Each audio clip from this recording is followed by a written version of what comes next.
Wait, is your AC working? It might be something simple, but it also can be a evaporator.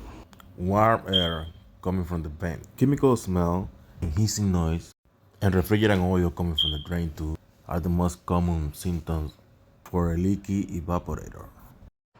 All these components need to be removed to be able to remove the HVAC housing.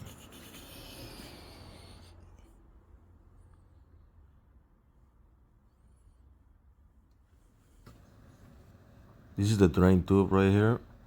We can see the refrigerant oil. Now we can see where exactly is the leak coming from.